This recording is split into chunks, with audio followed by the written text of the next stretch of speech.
નમસ્કાર વાલા વિદ્યાર્થી મિત્રો, આપની YouTube ચેનલ જાત મહેનત જિંદાબાદમાં ફરી એકવાર આપનું હાર્દિક સ્વાગત છે। મિત્રો, ભારત દેશ આપણો દેશ એ અનેક વિવિધતાઓથી ભરેલો દેશ છે।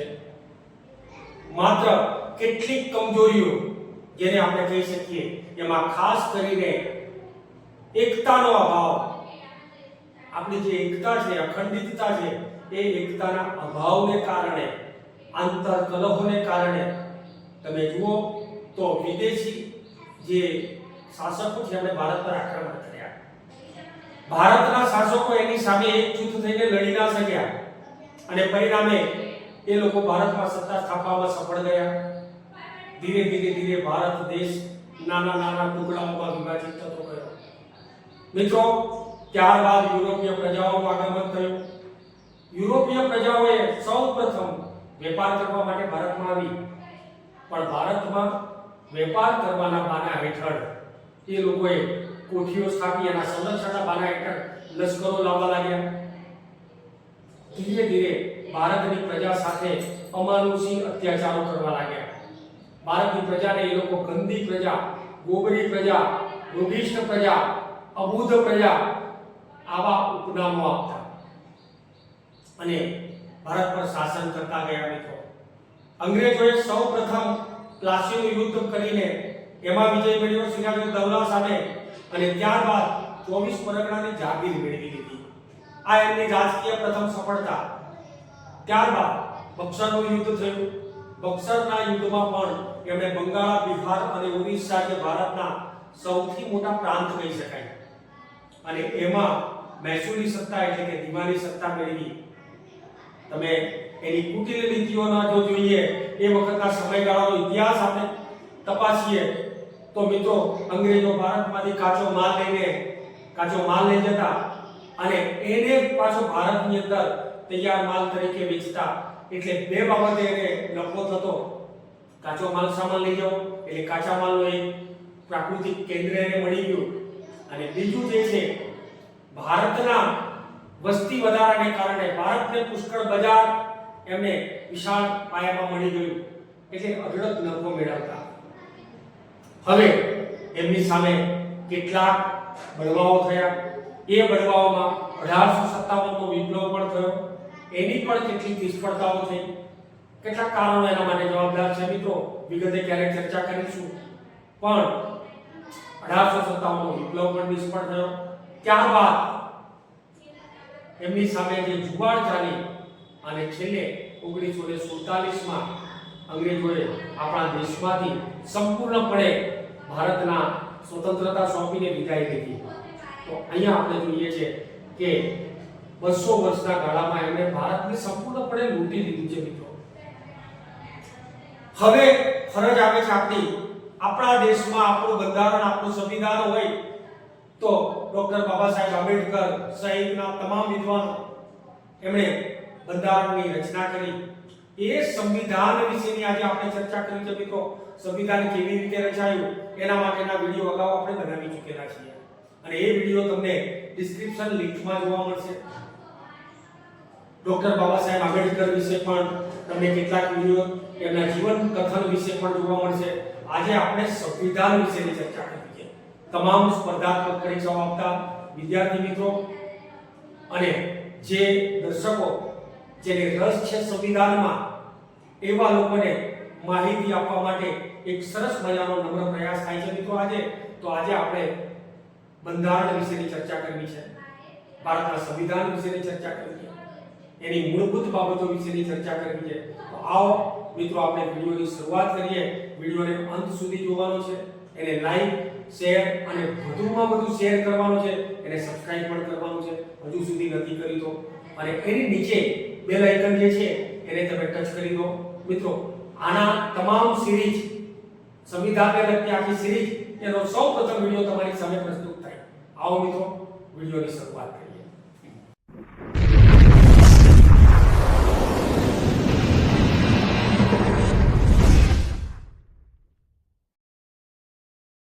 મિત્રો, ભારતના બંધારણની શરૂઆત આમુદથી થાય છે। ઇન્ડિયન કોન્સ્ટિટ્યુશન, ભારતીય બંધારણ, જેની શરૂઆત આમુદથી થાય છે। આમુખમાં કઈ વિગત છે મિત્રો? અહીંયા આપણે પ્રતિજ્ઞા કરીએ છીએ, સરસ મજાની પ્રતિજ્ઞા કરીએ છીએ, તમામ ભારતવાસીઓ કોઈ પણ ભેદભાવ વગર એક પ્રતિજ્ઞા કરીએ છીએ મિત્રો, અને સરસ મજાની પ્રતિજ્ઞા એ આપણને આમુખમાં જોવા મળે છે, જેની અંદર તમામ રાજનૈતિક સિદ્ધાંતો જે છે એની અંદર વણી લેવામાં આવે છે. ઘણી વખત એમાં સુધારા કરીને કેટલાક શબ્દો પણ ઉમેરવામાં આવે છે મિત્રો, પણ અહીંયા આપણે જોઈએ તો આ અમે ભારતના લોકો ભારતને એક સાર્વભૌમ, સમાજવાદી, બિનસાંપ્રદાયિક, લોકતંત્રાત્મક અને પ્રજાસત્તાક તરીકે સંસ્થાપિત કરવાનો અને તેના સર્વ નાગરિકોને સામાજિક, આર્થિક અને રાજકીય ન્યાય, વિચાર અભિવ્યક્તિ, માન્યતા, ધર્મ અને ઉપાસનાની સ્વતંત્રતા, દરજ્જા અને તકની સમાનતા પ્રાપ્ત થાય તેમ કરવાનો અને તેઓ સર્વમાં વ્યક્તિનું ગૌરવ અને રાષ્ટ્રની એકતા અને અખંડતા સુદૃઢ કરે એવી બંધુતા વિકસાવવાનો ગંભીરતાપૂર્વક સંકલ્પ કરીને અમારી સંવિધાન સભામાં 26 નવેમ્બર 1949 ના રોજ આથી આ સંવિધાન અપનાવી તેને અધિનિયમિત કરી અમને પોતાને અર્પિત કરીએ છીએ. તમામ નાગરિકો જે બંધારણ સભામાં જે હતા તે અને ભારતના નાગરિક તરીકે આપણે આ પ્રતિજ્ઞાબદ્ધ છીએ. અને એમાં આપણે જોઈએ કે ફ્રાન્સ રાજ્ય ક્રાંતિના સિદ્ધાંતો મિત્રો સ્વતંત્રતા, સમાનતા અને બંધુતા એનો સ્વીકાર કરવામાં આવે છે કે વ્યક્તિને વાણી સ્વતંત્રતા ચોક્કસ મર્યાદાઓને ધ્યાનમાં રાખીને, વાણી સ્વતંત્રતાનો મતલબ એવો નથી કે તમે કોઈ પણ રીતે બોલી શકો. મિત્રો પણ પોતાના વિચારો રજૂ કરવાના, પોતાની લાગણીઓ, પોતાના ભાવો રજૂ કરવા માટેની એને સ્વતંત્રતા આપવામાં આવે છે.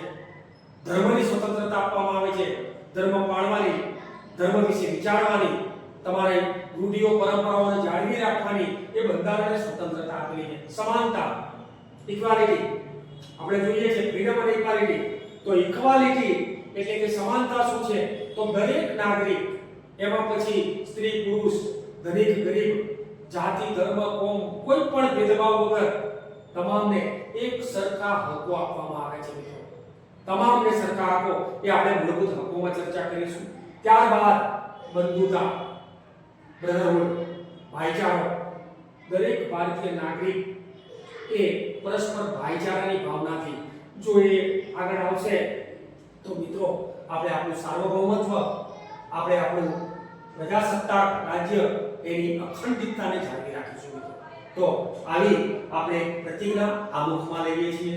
ત્યારબાદ અહીંયા આપણે જોઈએ છે કે ભારતનું સંવિધાન પાર્ટ 1 ભાગ 1 અને આ ભાગ 1 માં ભારતની રાજ્ય વ્યવસ્થા, રાજ્યોની ગોઠવણી અને રાજ્ય વ્યવસ્થા એની સરસ મજાની ચર્ચા કરી છે.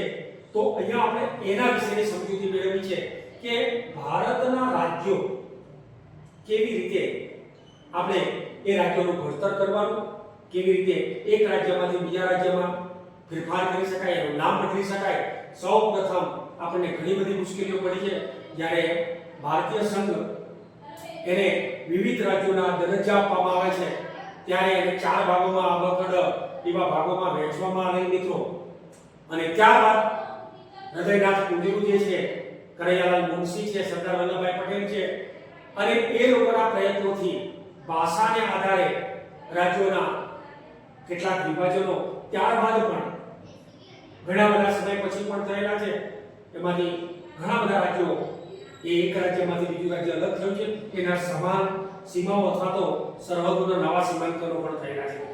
અહીંયા આપણે જોઈએ ઇન્ડિયા અર્થાત ભારત રાજ્યોનો સંઘ રહે છે. અહીંયા આપણે જોઈએ કે રાજ્યોનો એક સંઘ છે. ભારત રાજ્યોનો બનેલો દેશ છે, પણ છતાં ભારતનું એક જ નાગરિકત્વ છે. આપણે નાગરિકતાના મુદ્દામાં પાર્ટ 2 માં જોઈશું મિત્રો. ભારતને માત્ર ભારતીયનું નાગરિકત્વ લેવાનું છે. કેટલાક દેશોમાં બે નાગરિકત્વ અલગ જ હોય છે. રાજ્યનું નાગરિકત્વ અલગ હોય અને દેશનું નાગરિકત્વ અલગ હોય છે, રાષ્ટ્રનું અલગ હોય છે. અહીંયા માત્ર ને માત્ર આપણે રાષ્ટ્રનું નાગરિકત્વ મેળવીએ છીએ. એટલે કે ઇન્ડિયા અર્થાત ભારત રાજ્યોનો સંઘ રહે છે. અહીંયા તેના રાજ્યો અને રાજ્ય ક્ષેત્રો પહેલી અનુસૂચિમાં નિર્દિષ્ટ કર્યા મુજબના અનુસૂચિઓ પણ આપણે વિગતવાર ધીરે ધીરે જેમ આવતા જઈશું એમ જોતા જઈશું. અનુસૂચિમાં નિર્દિષ્ટ કર્યા મુજબ આપણે જોઈએ ઇન્ડેક્સ પાછળ આપેલા છે મુજબ રહેશે. ભારતનું રાજ્ય ક્ષેત્ર, ભારતનું રાજ્ય ક્ષેત્ર જે છે કેવી રીતે બનેલું છે? રાજ્યોના રાજ્ય ક્ષેત્રોનું પહેલી અનુસૂચિમાં નિર્દિષ્ટ કર્યા મુજબના રહેશે અને સંપાદિત કરવામાં આવે તેવા બીજા રાજ્ય ક્ષેત્રોનો બનશે. એટલે કે હવે પછી આઝાદી વખતે બંધારણ લખાયું છે મિત્રો, અને નવા રાજ્યો એ પછી અસ્તિત્વમાં આવે છે તો એની કલમ છે કે સંપાદિત કરવામાં આવે તેવા બીજા રાજ્ય ક્ષેત્રોનો બનશે. નવા રાજ્યો જે બને તેનું કાયદાથી સંસદ, અહીંયા સંસદ શબ્દ વાંચો. કાયદાથી સંસદ પોતાને ઉચિત લાગે તેવી બોલીઓ અને શરતોને સંઘમાં નવા રાજ્યોને દાખલ કરી શકશે. સંઘ જે છે એમાં નવા રાજ્યોને દાખલ કરી શકશે અથવા તેમની સ્થાપના કરી શકશે. નવું રાજ્ય સ્થાપી શકે, નવું રાજ્ય બનાવી શકે. જેમ કે બોમ્બે સ્ટેટમાંથી આપણું ગુજરાત અને મહારાષ્ટ્ર એ અસ્તિત્વમાં આવ્યા છે, તો એવી રીતે નવા રાજ્યોની સ્થાપના કરી શકશે. તો આ પ્રકારે રાજ્યોની ગોઠવણી કરેલી છે મિત્રો. સંસદ કાયદાથી પેરેગ્રાફ નંબર 3 અનુચ્છેદ નંબર 3 છે એમાં કોઈ રાજ્યમાંથી પ્રદેશ અલગ પાડીને અથવા બે કે વધારે રાજ્યો કે રાજ્યોના ભાગોને જોડીને અથવા કોઈ પ્રદેશને કોઈ રાજ્યના ભાગ સાથે જોડીને નવું રાજ્ય રચી શકશે. અહીંયા તમામ બાબતો છૂટતી છે મિત્રો. સંસદમાં એની ચર્ચા કરવામાં આવે, સંસદમાં લોકસભા અને રાજ્યસભામાં ખરડા પસાર કરવામાં આવે અને ત્યારબાદ બે કે બેથી વધારે રાજ્યોને જોડી દેવામાં આવે અથવા એક રાજ્યમાંથી બે રાજ્ય અલગ કરવામાં આવે, કોઈ રાજ્યની સરહદને બીજા રાજ્યમાં ભેળવી દેવામાં આવે. આ તમામ સત્તા એ સંસદને સોંપેલી છે મિત્રો. અહીંયા કોઈ રાજ્યનો વિસ્તાર વધારી શકાશે. 3 કમા પછી ખમા કોઈ રાજ્યનો વિસ્તાર વધારી શકાશે. ઘ કોઈ રાજ્યનો વિસ્તાર ઘટાડી શકાશે. કોઈ રાજ્યની સીમાઓ બદલી શકાશે અને કોઈ પણ રાજ્યનું નામ પણ બદલી શકાશે. તો આ પ્રકારની તમામ સત્તાઓ એ સંસદને છે મિત્રો. ત્યારબાદ સંસદ કાયદાથી અહીંયા અનુચ્છેદ 4 માં તેનો મુદ્દો છે. એમાં અનુચ્છેદ 2 અથવા અનુચ્છેદ 3 માં ઉલ્લેખેલા, આપણે અનુચ્છેદ 2 અને 3 નો જે આગળ અભ્યાસ કર્યો છે, કાયદામાં પહેલી અનુસૂચિ અને ચોથી અનુસૂચિ એના પરિશિષ્ટો જે છે તે એના સુધારા માટે તે કાયદાની જોગવાઈઓને અમલમાં લાવવા માટે જરૂરી જોગવાઈઓનો સમાવેશ થશે. તેમાં સંસદને જરૂરી જણાય તેવી પૂરક આનુષંગિક પરિણામિક જોગવાઈઓનો પણ એવા કાયદાથી અસર પામેલા રાજ્ય કે રાજ્યના સંસદ અને વિધાનમંડળ કે વિધાનમંડળોના પ્રતિનિધિત્વ અંગેની જોગવાઈનો સમાવેશ થઈ શકશે. અહીંયા કેટલાક રાજ્યોમાં આપણે જોઈએ કે વિધાનસભાઓ તો દરેક રાજ્યમાં છે, પણ વિધાન પરિષદ એ કેટલાક રાજ્યોમાં છે.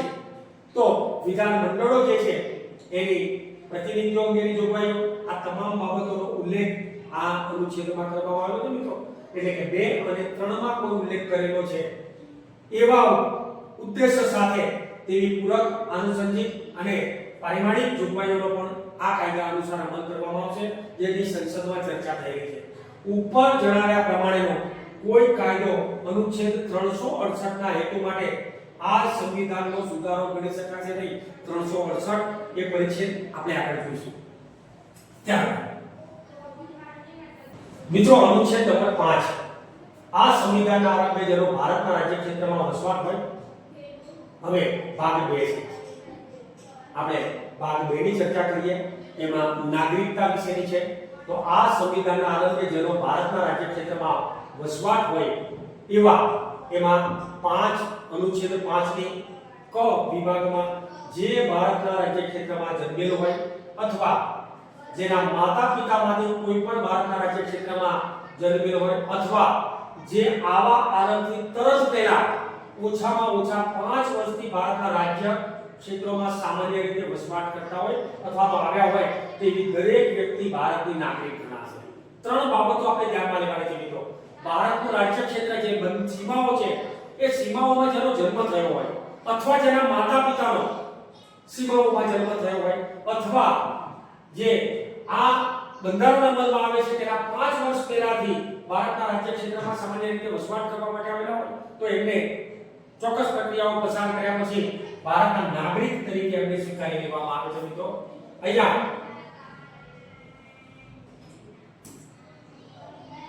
અનુચ્છેદ 5 માં અનુચ્છેદ 6 પ્રમાણે અનુચ્છેદ 5 માં ગમે તે મજકૂર હોય તે છતાં અત્યારે પાકિસ્તાનમાં સમાવિત રાજ્ય ક્ષેત્રમાંથી ભારતના રાજ્ય ક્ષેત્રમાંથી સ્થાનાંતરિત કરી આવેલી વ્યક્તિઓ, જેને આપણે નિર્વાસિતો કહીએ છીએ મિત્રો, પાકિસ્તાને એમના વતનમાંથી જ્યારે આઝાદી થઈ ત્યારે કેટલાક લોકો ભારતમાં આવીને પણ વસવાટ કરેલો છે. તો એવા લોકો માટે જેનો અથવા જેના માતા પિતામાંથી કોઈનો અથવા જેના દાદામાંથી કોઈનો દાદા દાદીમાંથી જન્મ ભારતમાં થયેલો, હિન્દ રાજ્ય વહીવટ અધિનિયમ 1935 ની વ્યાખ્યા પ્રમાણેના ભારતમાં થયેલો હોવો જોઈએ.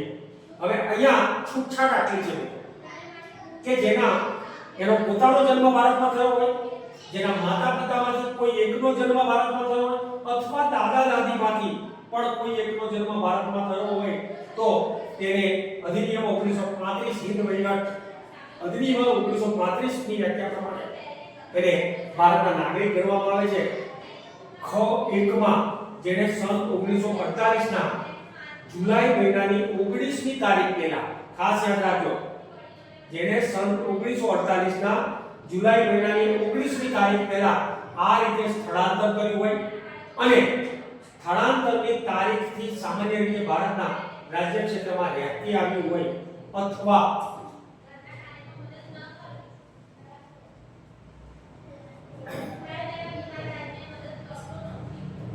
અનુચ્છેદ 5 અને 6 માં ગમે તે મજકૂર હોય તેમ છતાં સન 1947 ના માર્ચ મહિનાની પહેલી તારીખ પછી ભારતના રાજ્ય ક્ષેત્રમાંથી અથવા પાકિસ્તાનમાં સમાવિષ્ટ રાજ્ય ક્ષેત્રમાંથી સ્થળાંતર કરી આવેલી વ્યક્તિ ભારતની નાગરિક ગણાશે નહીં. તો અહીંયા અનુચ્છેદ 5 અને 6 માં મજકૂર હોવા છતાં 1947 ના માર્ચ મહિનાની પહેલી તારીખ પછી એ લોકો ભારતમાં આવ્યા હશે તો એ ભારતના નાગરિક ગણાશે નહીં. પરંતુ અત્યારે પાકિસ્તાનમાં સમાવેશ રાજ્ય ક્ષેત્રમાં આ રીતે સ્થાનાંતર કરી રહ્યા પછી કોઈ કાયદાના અધિકારી હોય તે હેઠળ પુનર્વસવાટ કે કાયમી પુનરાગમન માટે કઢાવેલી પરમિટ હેઠળ એમણે આપણા જે વિદેશ સચિવો છે અથવા તો કોઈ પણ પ્રમાણભૂત અધિકારીઓ છે એમની પાસે એમણે પરમિટ મેળવી હોય તો પરમિટ હેઠળ ભારતના રાજ્ય ક્ષેત્રમાં પાછી ફરેલી વ્યક્તિને આ અનુચ્છેદમાંનો કોઈ મજકૂર લાગુ પડશે નહીં. અહીંયા અનુચ્છેદ 6 ના ખંડ ખના હેતુ માટે એવી દરેક વ્યક્તિને સન 1948 ના જુલાઈ મહિનાની 19મી તારીખ પછી ભારતના રાજ્ય ક્ષેત્રમાં સ્થળાંતર કરેલું ગણાશે. તો અહીંયા આપણે જોઈએ છે કે આ પ્રકારની વ્યવસ્થા પ્રમાણે પાકિસ્તાનમાંથી આવેલી વ્યક્તિ પણ ભારતની નાગરિક બની શકે છે, પણ એને પરમિટ મેળવવી પડે છે. અનુચ્છેદ 5 માં ગમે તે મજકૂર હોય તેમ છતાં જેનો પોતાનો અથવા જેના માતા પિતામાંથી કોઈનો અથવા જેના દાદા દાદીમાંથી કોઈનો જન્મ હિન્દ રાજ્ય વહીવટ અધિનિયમ 1935 ની વ્યાખ્યા પ્રમાણેના ભારતમાં થયો હોય અને જે એ વ્યાખ્યા પ્રમાણેના ભારતની બહારના કોઈ પણ દેશમાં સામાન્ય રીતે વસતી હોય તો તે વ્યક્તિએ તે સમયે પોતે જ્યાં વસતી હોય તે દેશના ભારતના રાજનૈતિક એટલે કે વાણિજ્યિક પ્રતિનિધિને આ સંવિધાનના આરંભ પહેલા કે પછી હિન્દુ ડોમિનિયનની સરકારે અથવા ભારત સરકારે નિયત કરે નમૂનામાં અને એ રીતે તે માટે તેણે કરેલી અરજી ઉપરથી તેને રાજનૈતિક અથવા વાણિજ્યિક પ્રતિનિધિએ તેની ભારતના નાગરિક તરીકે નોંધણી કરી હોય તો તે ભારતનો નાગરિક ગણાશે. આ પ્રકારે કોઈ પણ દેશનો હોય પણ જે તે દેશના સચિવને અથવા તો એના હિન્દુ ડોમિનિયન નિયમ પ્રમાણે ભારતમાં કોઈ પણ અધિકારી પાસે એ પ્રમાણભૂત કરેલું છે અને અરજી કરેલી હશે તો એ ભારતનો નાગરિક ગણાશે. ત્યારબાદ પેરા 9 પોતાની રાજ્ય ખુશીથી કોઈ વિદેશી રાજ્યની નાગરિકતા પ્રાપ્ત કરનાર વ્યક્તિ અનુચ્છેદ 5 ની રૂએ ભારતની નાગરિક રહેશે નહીં અથવા અનુચ્છેદ 6 અનુસાર અથવા અનુચ્છેદ 8 ની રૂએ પણ ભારતની નાગરિક રહેશે નહીં. એટલે કે જેણે પોતાની રીતે બીજા દેશનું નાગરિકત્વ સ્વીકાર્યું છે એને આપણે એ પણ છૂટ આપી તમે જોઈ શકો છો. આ ભાગની કોઈ પણ પૂર્વવર્તી જોગવાઈ અનુસાર પેરા 10 માં નાગરિક હોય અથવા ગણાતી હોય તેવી દરેક વ્યક્તિ સંસદ કરે તે કાયદાને જોગવાઈઓને આધીન રહીને એવા નાગરિક તરીકે ચાલુ રહેશે. આમાં કોઈ પણ જોગવાઈ અનુસાર સંસદ નક્કી કરે એને પણ નાગરિક તરીકે સ્વીકારવાની સંસદને સત્તા આપવામાં આવેલી છે. નાગરિકતાઓની પ્રાપ્તિ અને સમાપ્તિ અને નાગરિકતા સંબંધી બીજી તમામ બાબતો અંગે જોગવાઈ કરવાની સંસદની સત્તામાં આ ભાગની પૂર્વવર્તી જોગવાઈઓની કોઈ મજબૂતી ઘટાડો થશે નહીં. એટલે કે હવે પછીનો કાયદો આવે એ પહેલાનો કાયદો હોય એવા કોઈ પણ કાયદાથી સંસદની સત્તામાં નાગરિકતા નક્કી કરવાનો કોઈ ઘટાડો થશે નહીં મિત્રો. તો અહીંયા આપણે જોયું છે કે સૌપ્રથમ ભારતના રાજ્યો વિશે અને ભારતમાં કોણ નાગરિક બની શકે એના વિશે મિત્રો દરેક કલમો જે છે એને ફરીથી એકવાર સ્ક્રીનશોટ પાડીને તમે લઈ લેજો અને એના આધારે વ્યવસ્થિત રીતે અભ્યાસ કરશો. ઘણી બધી બાબતો મિત્રો તમને ઉપયોગી થશે. હવે આપણે આ વિભાગની આગળ આપણે ચર્ચા કરીશું. સર્વેને જઈએ.